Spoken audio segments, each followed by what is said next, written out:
Bonjour à tous. Alors, avant de commencer, pour vous réveiller et pour faire monter la dopamine, je vais vous demander d'applaudir. Voilà. Un peu plus fort. Voilà. Merci. Maintenant, je peux dire ce que je veux. Bon, c'est bon pour le moral et en fait, ça permet de faire monter la bonne humeur et moi, ça me met en condition. C'est un petit ego trip de designer mégalo. C'est parti. Donc UX et Product Management, on va parler de la dualité des deux disciplines et voir si c'est complémentaire, s'il s'agit de vrais ou de faux jumeaux. Avant de commencer, j'ai une bonne nouvelle, c'est bientôt Noël. Une bonne nouvelle ou une mauvaise nouvelle selon ce à quoi votre famille ressemble, puisque du coup, c'est bientôt l'heure de rentrer chez soi et de passer d'interminables heures à table. Donc, si vous n'avez pas de chance, vous avez ce genre de famille un peu stéréotypée. Si vous avez un peu plus de chance, vous avez une famille un peu plus rigolote. Voilà. Pourquoi je vous parle de famille ? Parce que, en fait, une équipe produit, c'est un peu comme une grande famille. Donc, si on prend la famille Adams, vous avez évidemment les clients. Donc là, dans ce cas-là, ce sont les parents qui ont une très forte attente. C'est eux qui ont lancé l'invitation du repas de Noël, etc. Et ils entendent bien être satisfaits. Vous avez le coach agile et le lead tech, donc qui symbolise l'expérience, la sagesse, parfois un petit peu perché aussi, hein, mais très important au sein de l'équipe. Vous avez les devs.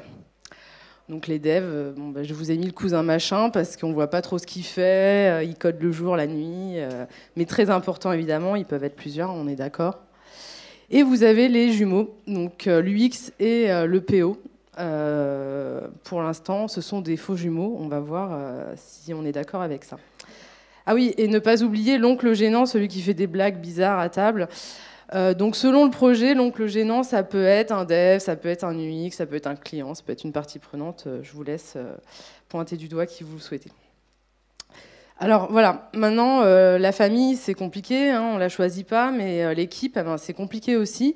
On a souvent des enjeux à gérer et comme on est dans un cadre professionnel, ça peut vite devenir difficile. Évidemment, vous devez faire attention à la vision du produit. Vous devez faire attention aux enjeux utilisateurs, les délais, les risques, les imprévus, les contraintes en fait s'accumulent. Et la mauvaise nouvelle, c'est que comme vous êtes autour d'êtres humains, vous avez en plus l'humain à gérer. Et je ne sais pas s'il y en a qui ont participé, qui ont assisté à la conférence de Céline tout à l'heure sur la dynamique d'équipe. Il y en a ? Ouais. Donc, comme elle l'a rappelé, en fait, l'humain, évidemment, est au cœur du succès d'un produit ou d'un projet. Et c'est bien là le plus compliqué à gérer. Donc, on va voir aujourd'hui comment on fait pour gérer des dualités au sein d'une équipe, et notamment autour de l'UX et du PO. Ok, alors quel est exactement le problème ? Le problème, en fait, c'est qu'on va se demander comment on fait pour travailler en équipe pluridisciplinaire.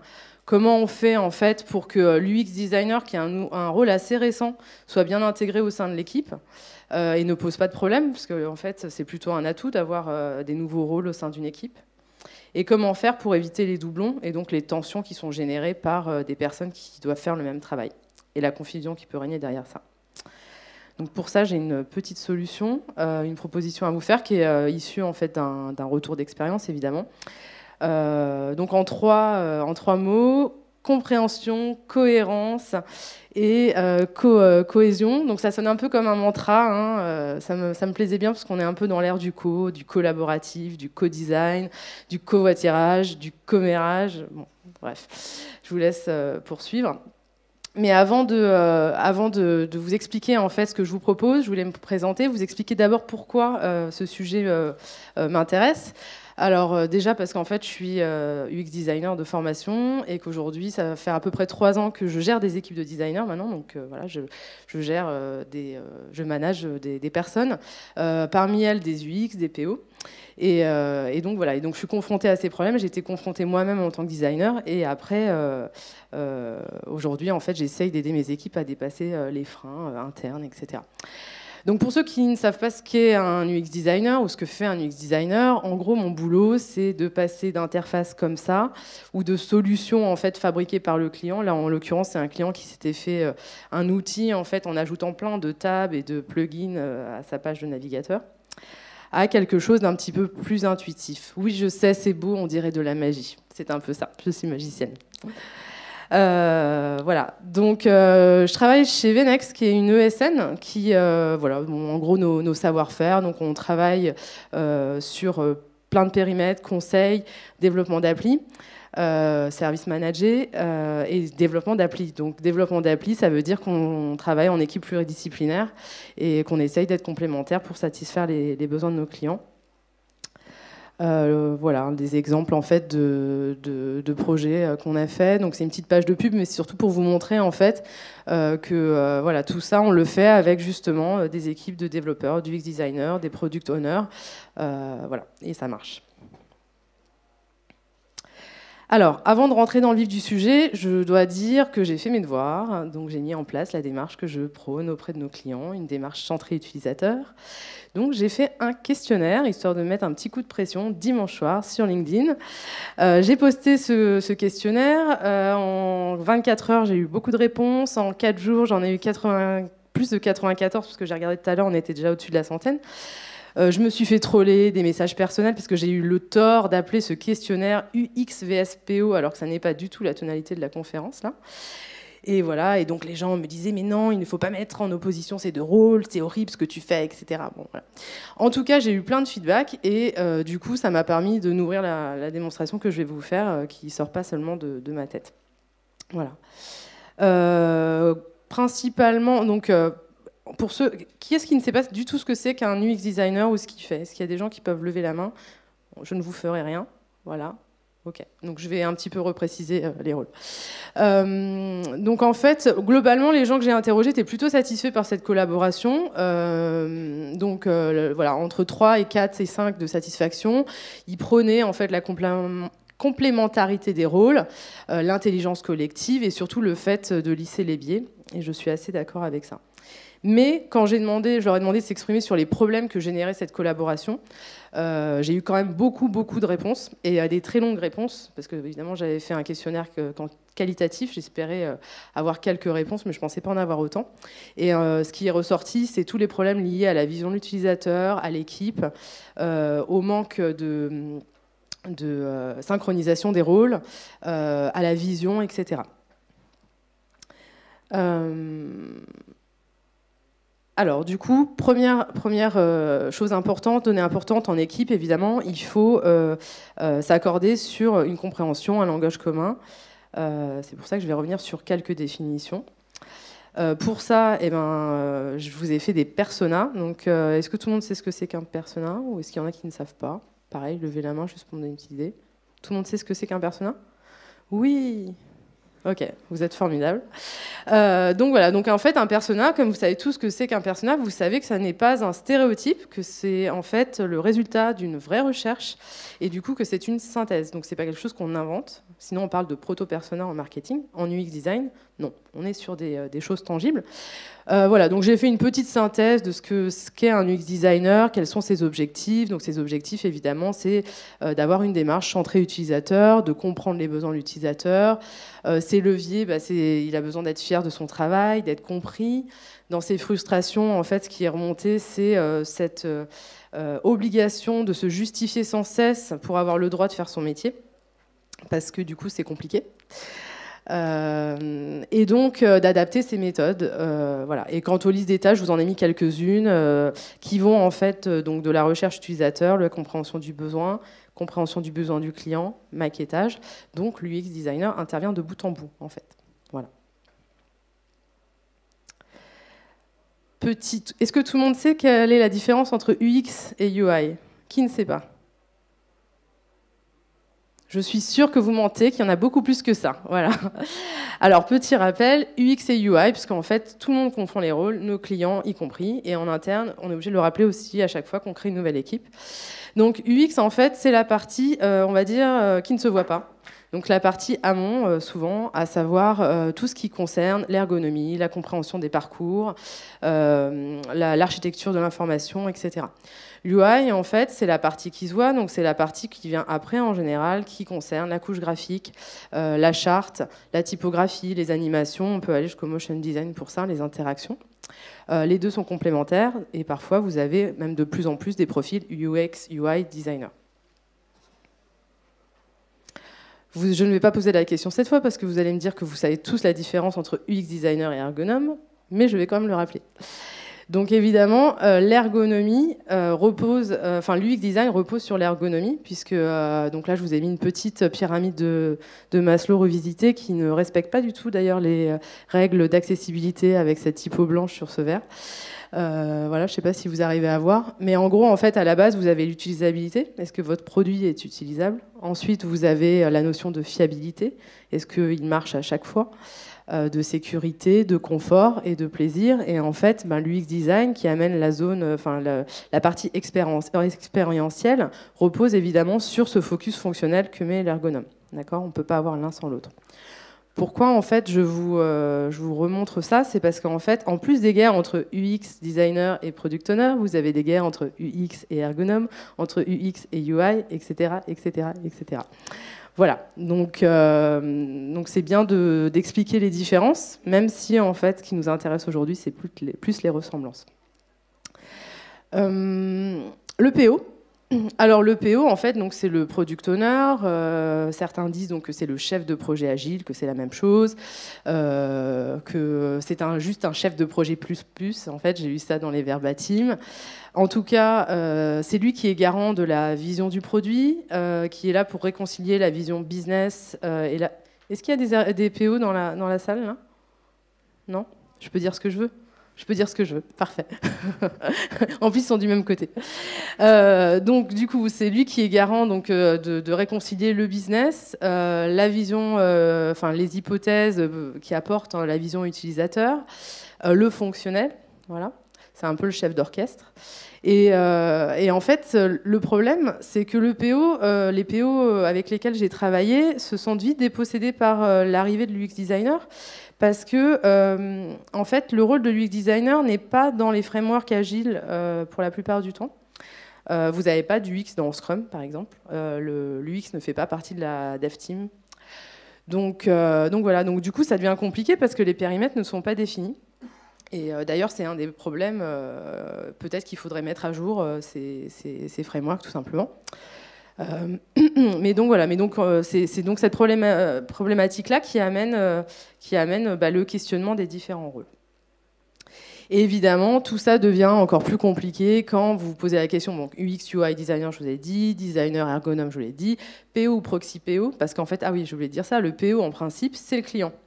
Donc le problème, c'est quand vous avez un client qui n'est pas à l'aise pour faire les tâches que fait un PO, à savoir rédaction des user stories, etc. Donc là, dans ces cas-là, vous lui mettez un proxy PO qui va l'accompagner et l'aider à monter en compétence sur ces tâches-là.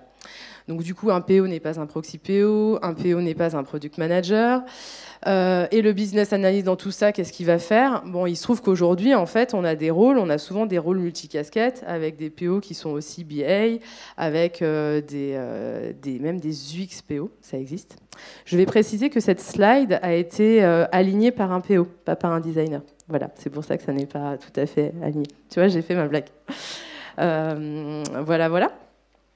Donc en effet, c'est assez compliqué de savoir tout ça. Ok, bon, donc plein de problèmes. Maintenant, comment on fait? Première chose, moi je vous conseille en fait d'évaluer donc votre équipe ou vos collaborateurs en croisant en fait la cohésion avec la cohérence. Donc en fait, tout en bas, si vous avez une cohésion très faible et une cohérence faible, vous avez en gros une équipe qui n'a pas de vision et vous avez une boîte à outils en fait. Voilà, vous avez des gens avec des compétences et c'est tout, ça s'arrête là. Si vous rajoutez un petit peu de cohésion, ou même beaucoup de cohésion, mais que vous n'avez pas de cohérence, vous avez une bande de potes. Voilà, donc c'est cool pour aller voir des coups, etc. Pas forcément pour faire avancer vos projets. Si, au contraire, vous avez beaucoup de cohérence, mais pas beaucoup de cohésion, Vous avez en fait un bon groupe de travail, donc ça peut marcher. Après, un groupe n'est pas une équipe. Voilà, donc ça va vraiment dépendre du contexte. Il y a des chances que, voilà, au premier problème, votre groupe ne soit pas assez performant pour surmonter justement les tensions ou tout simplement les surprises en fait, ou les problèmes qui arrivent le long d'un projet. Et alors là, quand vous avez cohésion et cohérence, vous avez la Dream Team. Voilà, et évidemment, c'est ce qu'on recherche à avoir. Avant d'arriver là, il y a quelques étapes à franchir. Donc la première, en fait, donc compréhension, ça c'est fait, ok, on sait déjà qui est qui et qui fait quoi à peu près. Mais en fait, il va falloir revenir sur le cadre. Donc le cadre, ça veut dire quoi? Ça veut dire la vision produit. Donc ça, je sais que ça a été répété dans plusieurs comptes déjà, mais c'est très important. Et en fait, on a beau répéter les basiques, on se heurte toujours au même problème chez nos clients. Voilà, ou même sur des équipes peu matures, etc. Donc bon, il est bon de le rappeler, la vision produit, les rôles et les processus. Donc la vision, qu'est-ce que c'est qu'une vision produit? Déjà, c'est une phrase en fait qui permet de façon inspirante de donner en fait une solution pour un besoin à long terme pour une entreprise.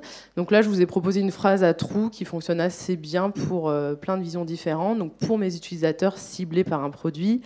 Voilà, le produit qui permet à la différence en proposant quelque chose. Donc pourquoi ça marche bien? Parce qu'en fait, on parle à la fois d'utilisateur, on parle à la fois de business et on parle à la fois de fonctionnel. Voilà. Business parce qu'on parle des concurrents. Voilà. Donc ça, c'est un exemple de vision. Et en fait, surprise, la vision, ça n'est pas le PO qui l'a fait tout seul. Non, non, non. Et ça n'est pas non plus l'UX designer, non plus, comme j'ai entendu. En fait, on m'a déjà dit ça. Mais non, c'est l'UX designer. Moi, j'adore faire des visions toute seule, mais en fait, non. En fait, j'adore pas. Ça n'a pas trop d'intérêt. La vision, en fait, c'est l'affaire de toute la famille. Et surtout, en fait, quand vous voulez avoir une équipe avec une forte cohésion et les embarquer, c'est bien de leur donner la possibilité de participer à cette vision. Alors évidemment, au départ, vous avez la vision stratégique qui va être définie plus haut par le marketing ou le product manager, s'il y a un product manager. Mais en fait, la vision vraiment du produit sur laquelle les gens vont travailler, c'est important de la faire en co-création. Donc moi, j'invite les gens lors d'ateliers et on fait ça ensemble. Tac. Deuxième chose, donc la vision, c'est bon. Les rôles. Donc les rôles et les responsabilités, qu'ils soient clairs, donc sachant qu'en fait on a des personnes différentes, avec des backgrounds différents, avec des rôles qui ne sont pas toujours intégrés en fait à la méthode qu'on met en application. Voilà, donc les rôles, c'est pas les postes en fait, c'est encore différent. Donc là je vous ai mis des exemples de rôles, facilitateurs. Y a-t-il des facilitateurs dans la salle? Bon, ok. La mémoire du projet, la mémoire de l'historique en fait de l'entreprise éventuellement. Les producteurs, très important, ceux qui produisent. Les décideurs, important aussi. Les experts et les observateurs ou parties prenantes. Donc bon, ceux-là, souvent, on s'en passerait bien, mais on est obligé de faire avec, donc je les cite quand même.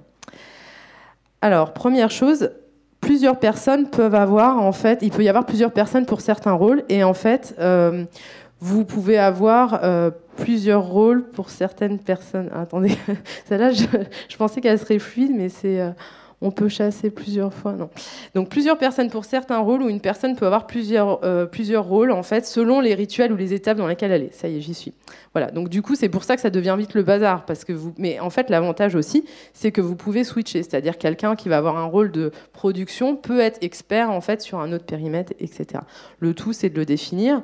Et surtout, c'est de s'assurer qu'il y a plus de gens qui font que de gens qui regardent ou qui pensent ou qui savent ou qui décident. Voilà. Et ça, je vous le dis parce qu'en fait, moi, ça m'est arrivé plusieurs fois dans des projets grands groupes où en fait, on se retrouve, on n'a plus que 3 devs, un designer et tout le reste, en fait, sont des gens qui ont un rôle consultatif et qui ne font pas. Voilà. Donc, vraiment très important de s'assurer que la répartition, en fait, des gens qui produisent.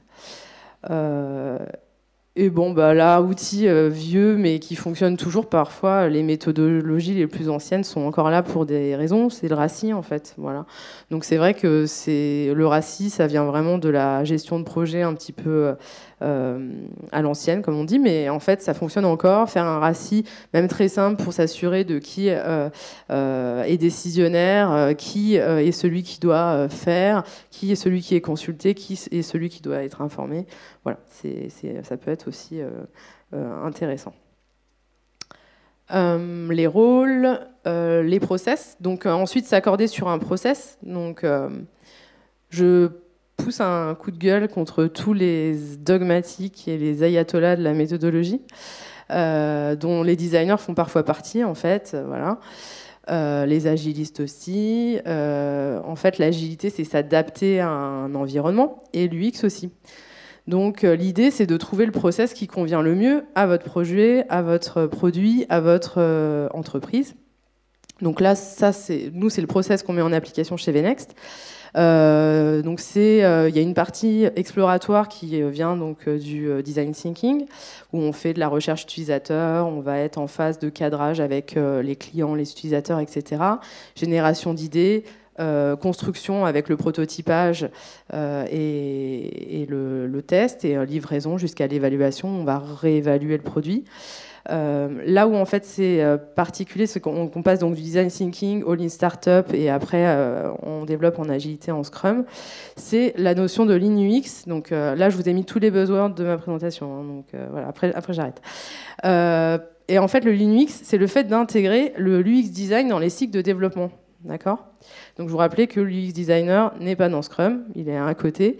Et le Lean UX, en fait, répare ça, entre guillemets, en proposant une approche où le designer va lui aussi travailler en agile, et pas en cycle en V, en intervenant que au début ou que à la fin du projet. Donc quelques bonnes pratiques pour ça. Évidemment, il faut que le designer ait quelques sprints d'avance. Donc un sprint si vous êtes sur des sprints de 2 semaines, ou 2 sprints si c'est un petit peu moins, enfin sur les sprints d'une semaine. Comme le PO en fait. Hein, donc le designer va concevoir et faire ses écrans d'après les stories du PO, et ensuite ça va être développé. Donc voilà. Et donc il ne faut pas que pour éviter les allers-retours, en fait le designer doit ajuster ses écrans parce que le PO n'avait pas encore écrit les stories, etc. Il faut s'organiser pour que chacun ait un peu d'avance sur l'autre. Et du coup, il faut aussi en fait ajuster la definition of done et intégrer la notion du X et du Y dedans. C'est-à-dire de done ou ready. Il faut réfléchir à à quel moment on sait qu'une story est prête. Eh ben, c'est au moment où les écrans sont prêts, où l'UI est fini ou pas. Enfin voilà. Après, c'est des décisions à prendre en bonne intelligence au sein de l'équipe. En tout cas, un process écrit qui peut s'adapter, mais en fait se mettre d'accord sur un process.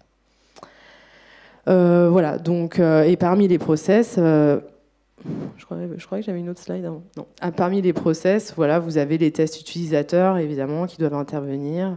Voilà. Et l'idée, c'est de faire participer les gens, tout le monde, en fait, aux différentes étapes. Donc les démos, enfin, moi, ça m'est arrivé d'être dans des équipes, j'étais pas invitée aux démos, alors c'est un peu bizarre, quoi. À me dire, ah oui, mais l'UX designer, il a pas besoin d'être aux démos. Si, moi, en fait, c'est une prise de feedback aussi. Donc, voilà. Donc, l'idée, c'est de voir, en fait, comment chaque personne s'interface au niveau de chaque étape. Petite promo. Pour un webinar en fait que fera l'un de mes designers au mois de décembre. Pourquoi ? Parce qu'en fait, j'ai pas voulu aller plus en détail sur les process et les différentes tâches et qui fait quoi. Donc, on fera un rétexte pour vous donner un exemple de ce qu'on met en place sur un projet pour un client en particulier. Voilà, parce que je trouvais ça un peu casse-gueule de vous dire, voilà, c'est ça la règle en fait, c'est comme ça que l'UX doit intervenir dans l'agilité, le PO doit faire ça et pas l'UX, etc. Ça, je n'y crois pas trop. Pour moi, en fait, chaque cas est différent et il faut savoir s'adapter. Par contre, en fait, on pourra vous donner des détails sur un cas concret. Voilà. Donc, si vous souhaitez, vous pouvez vous inscrire. On a vu la cohérence. Maintenant, la cohésion. Donc, cohésion, c'est quoi ? C'est se rappeler, en fait, qu'on a tous un but commun et voilà, qui évidemment est organisé autour de la vision du produit et l'envie de réussir ensemble, en fait. Donc pour ça, vous avez les rituels qui peuvent aider donc à créer de la cohésion. Donc vous avez les rituels qui sont déjà inscrits dans la méthodologie que vous avez choisie. Donc là, j'en ai mis quelques-uns pour Scrum. Je les ai mis tous d'ailleurs. Mais en fait, vous en avez d'autres que vous pouvez rajouter. C'est pas parce que vous n'avez pas tout que vous pouvez pas rajouter des choses, en fait. Donc voilà, donc là je vous ai mis le QAP. Moi c'est quelque chose que j'avais fait sur un projet avec donc Quarterly Agile Planning Programme, je sais plus, l'un des deux, pour un projet en fait avec de l'agile à grande échelle. Les formations en fait, ça peut être aussi des rituels, le fait de prévoir un moment dédié à la montée en compétences des collaborateurs quand vous onboardez des nouveaux ou des gens qui travaillent sur un nouveau domaine. Les tests utilisateurs, voilà. Bon, ça je le redirai jamais assez, mais les tests utilisateurs c'est un rituel aussi en fait, et inviter tout le monde pour voir comment les utilisateurs réagissent à au travail qu'on a produit ensemble, ça a vraiment beaucoup de valeur. Et je vous ai mis newsletter, mais ça peut être plein d'autres choses. Le fait aussi de travailler sur la communication du produit, donc ça c'est souvent le PO qui est en charge de ça, de communiquer aux parties prenantes. Bah, ça peut devenir aussi, ça peut créer un rendez-vous auprès des parties prenantes. Voilà, ça peut être quelque chose de pas mal. Parmi les rituels, alors c'est pas dans Scrum, mais je l'ai pas mis. En fait, il y a toute la partie justement design thinking. Bah, moi, j'invite les devs en fait. Donc au début, on me dit ah, ben non, parce que pour des raisons de coût, on ne va pas mettre tous les devs dans tes ateliers de brainstorming, d'idéation, etc. Donc voilà, donc j'arrive jamais à avoir tous les devs, mais j'essaye tous de les faire venir parce que ça leur donne aussi un petit peu de why, quoi, un peu de vision de pourquoi en fait d'après on va leur demander de travailler sur tel ou tel périmètre. Et voilà, et en fait, je fais dessiner les clients aussi. Donc j'invite les clients aussi, je les fais dessiner, je fais dessiner les devs et les clients. Voilà, donc le fait de créer des rendez-vous où on va inviter d'autres acteurs qui peuvent être soit observateurs, soit participer, ça crée de la cohésion. Alors, maintenant, comment voir quelles sont les complémentarités ? Donc là, je vous propose, c'est pareil, c'est un concept qui est pas nouveau, mais qui s'applique bien à ça, donc qui s'applique aussi au recrutement. Mais moi, je l'utilise en fait pour réfléchir à comment on peut être complémentaire. Pourquoi j'ai fait ça ? Parce que j'en avais marre quand je bossais sur un nouveau projet avec un coach agile, que le coach agile me dise mais tu fais ça, mais moi aussi je fais du design thinking, donc tu fais mon boulot. Alors après je disais dans design thinking il y a design et moi je suis designer, hein. Voilà, mais ça marchait pas très bien. Donc en fait, ça c'est la première étape où tu es un petit peu en frontal, et puis la deuxième étape, tu essayes de comprendre ce que fait l'autre et de voir comment tu peux travailler ensemble. J'ai eu le même problème en fait quand j'ai travaillé sur des sujets de design de service et d'UX en fait dans le milieu RH, où là en fait les consultants en transformation m'ont dit mais tu fais notre boulot. Voilà, et j'ai eu le même problème sur des équipes projets avec des PO qui étaient très sensibilisés aux utilisateurs. Donc voilà, donc j'ai trouvé cette méthode et c'est assez intéressant pour voir où on se situe et puis pour voir après comment on peut travailler ensemble. Donc le principe du T-shape profile, c'est que vous avez donc des compétences transférables et des compétences verticales qui est un peu votre socle technique, d'accord ? Voilà, donc votre expertise en fait. Et donc en fait, c'est ce qui distingue les profils, on va dire généralistes. Donc le généraliste, il va avoir une barre de T très très large, et les profils experts qui vont avoir eux, au contraire un tronc assez important. Voilà, donc des exemples, je vous ai mis des exemples de compétences, donc tout profil, tout métier confondu, d'accord. Des compétences pointues, ça va être par exemple les langages dans le développement, ça va être le fait de maqueter, ça va être l'ergonomie, l'UX, l'UI, l'atomic design pour ceux qui font ça, ça va être la maîtrise des outils, d'accord. La maîtrise des outils, ça va être une compétence technique, le fait d'être capable de s'adapter à plein d'outils, ça va être par contre une compétence transverse. Les tests utilisateurs, le fait d'être capable de mener des tests utilisateurs en suivant un protocole, la rédaction des user stories, l'architecture, les tests techniques, etc. Vous en avez plein. Et donc les complémentarités grâce aux compétences transverses. Donc vous avez la facilitation, vous avez la formation. Voilà, vous en avez plein. Vous avez toutes les soft skills, d'accord, le fait de pouvoir être créatif, assertif, etc. Voilà. Alors, je vous ai fait un exemple de mon T-shape profile. Bon, je me la pète un peu dedans. Je vous ai mis que je connaissais la data. Voilà, bon, c'est pas un peu, voilà. Je travaille sur des problématiques d'IA, donc je suis obligée de m'y intéresser. C'est plutôt très intéressant, mais bon, voilà, j'ai rajouté pour me la péter un peu. Copywriting, ça je fais pas du tout. HTML et CSS, je fais pas du tout. Mais en fait, ce qu'on voit, c'est que j'ai un tronc vraiment de designer.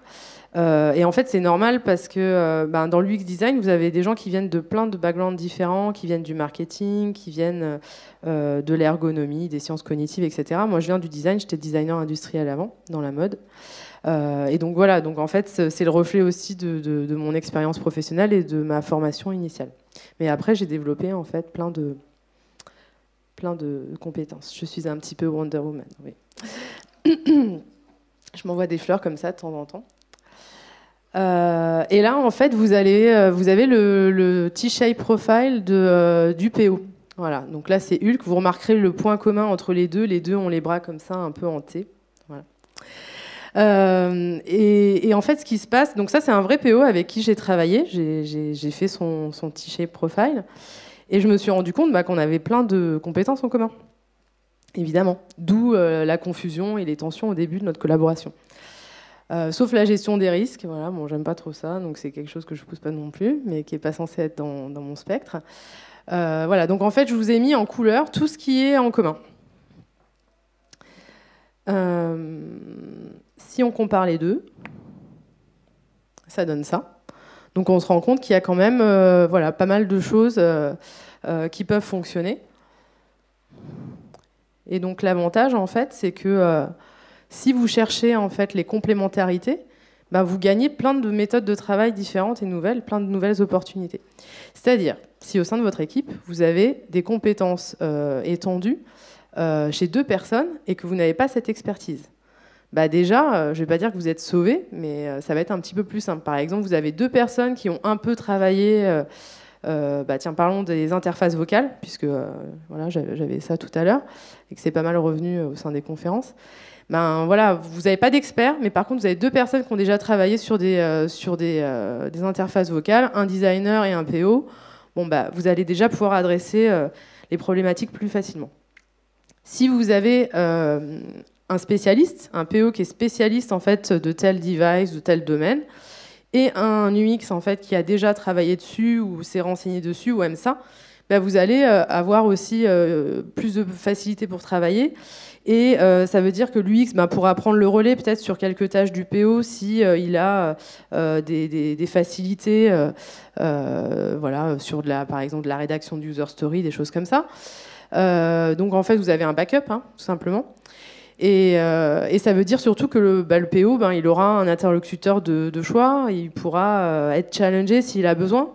Parce qu'en fait, c'est bien d'être expert, mais parfois on a besoin d'avoir un ping-pong en face et qu'on nous dise voilà, qu'on nous donne du feedback, un avis. Voilà. Et là, magie encore. La bonne nouvelle, c'est que ça marche avec tous les profils. Donc voilà. Donc la collaboration en fait entre UX et Dev, elle est très importante. Quand vous avez un designer qui ne fait pas de code, mais qui a fait un peu d'HTML et de CSS, c'est beaucoup plus facile. Donc évidemment, vous allez avoir ça dans la barre verticale du dev. Le designer, ça sera une de ses compétences étendues, mais là, vous avez un binôme qui fonctionne beaucoup mieux. Donc ça peut vous permettre aussi de constituer des binômes plus performants.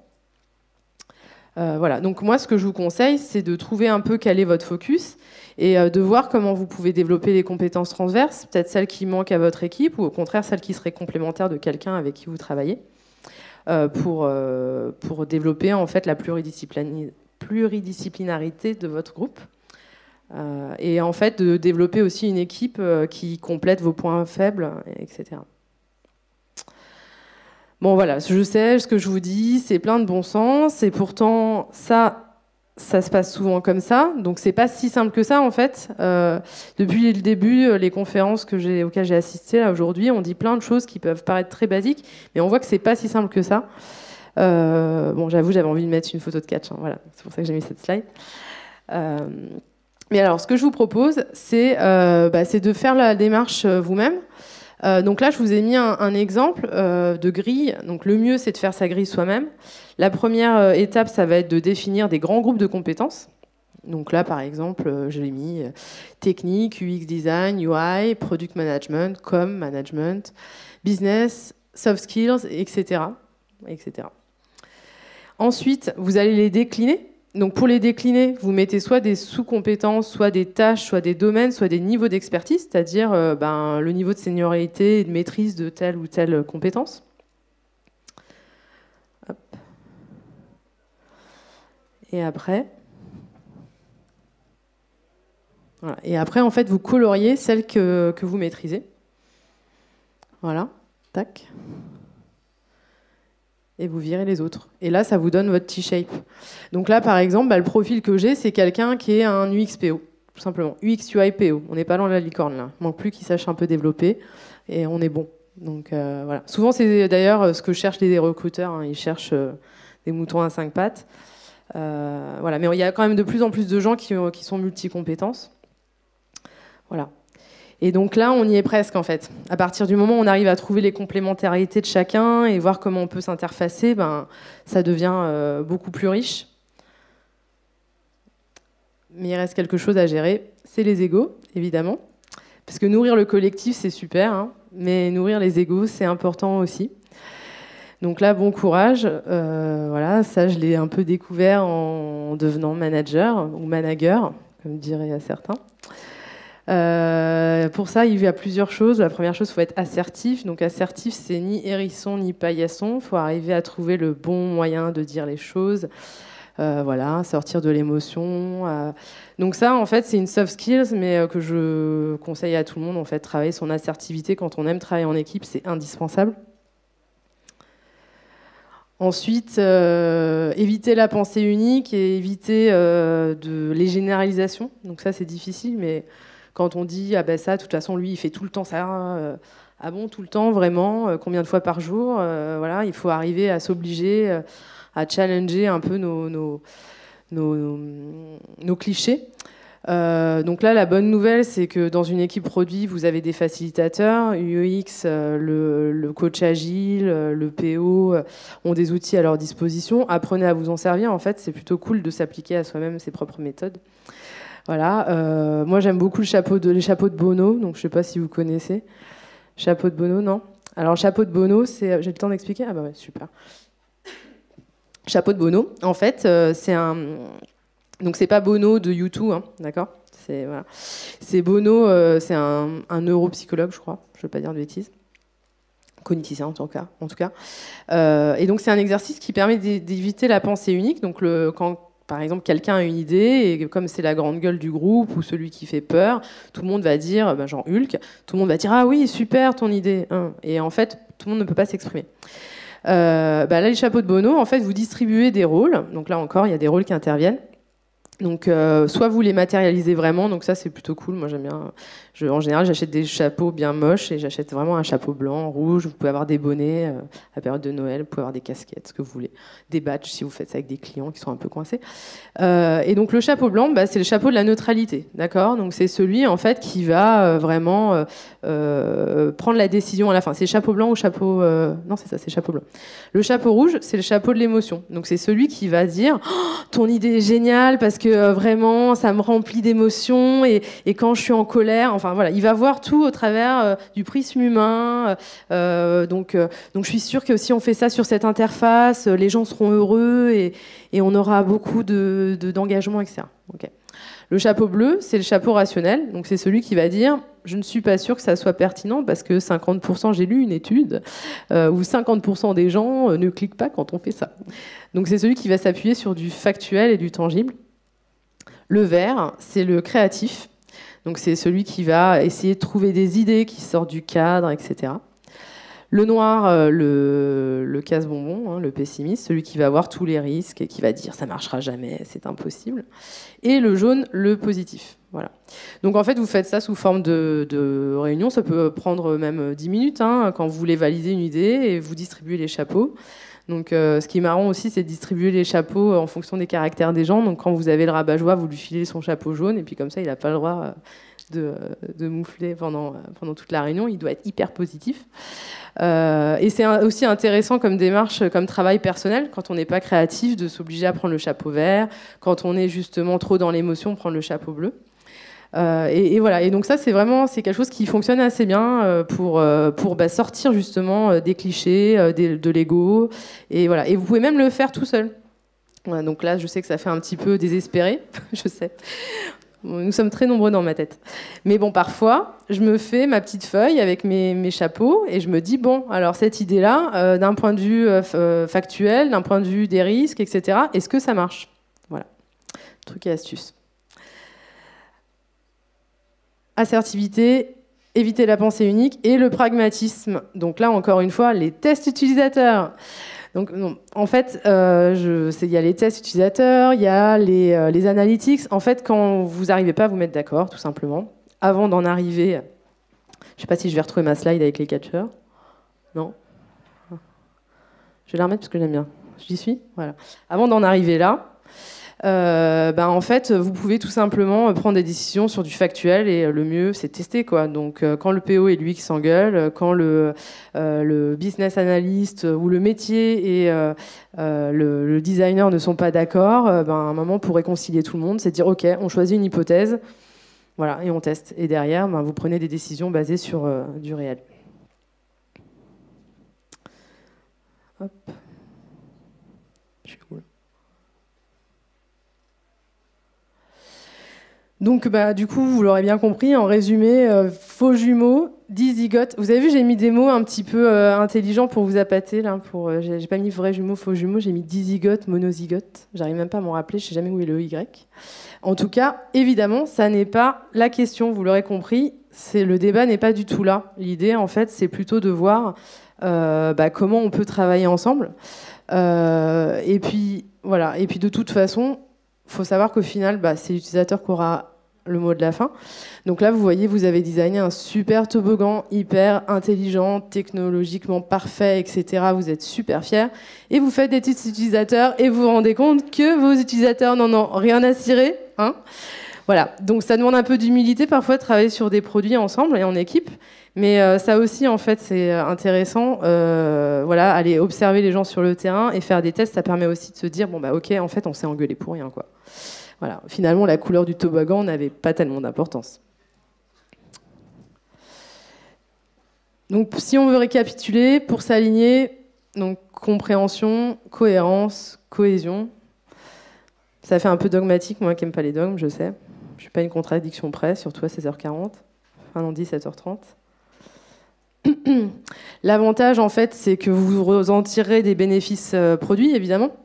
Vous aurez un beau produit, donc être fier de sa production en équipe, c'est quand même cool. Donc un produit qui tient ses promesses, en plus, ça veut dire un client content, accessoirement. Vous en tirez aussi des bénéfices pour l'équipe, parce que l'équipe, en fait, quand elle travaille bien ensemble, elle monte en compétences, les gens, il y a une émulsion, on dépasse plus rapidement les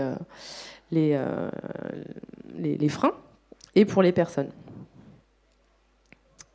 Tac. Et donc, en fait, évidemment, tout le monde y gagne. Voilà, tout le monde aura un petit cadeau dans sa petite chaussette, au final. Voilà. J'ai fini à temps. C'est bien, hein? Bon, top. Avez-vous des questions?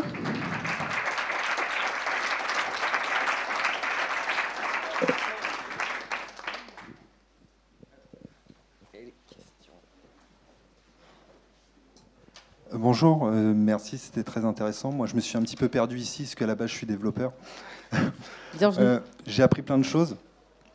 Je me pose une question, c'est quand vous avez présenté l'UX Designer, qui est l'idée qu'il soit sur des sprints à part, en fait, en avance par rapport à l'équipe de dev, puisqu'il ne fait pas partie du framework Scrum. Est-ce que le risque, il n'y a pas un risque justement de ne pas atteindre cette cohésion que vous recherchez en sortant l'UX Designer de l'équipe, en fait? Je change pour éviter les épilepsies face à mon gif. Alors, en fait, le fait qu'il ait un sprint d'avance, ça ne le sort pas du tout de l'équipe. C'est-à-dire, son sprint de production va être en avance. Par contre, il participe au rituel du sprint en cours. Donc c'est juste que lui, en fait, il va participer donc à la démo de ce qui a été produit par les devs, il va participer au sprint planning, etc., au daily, d'accord, au quotidien.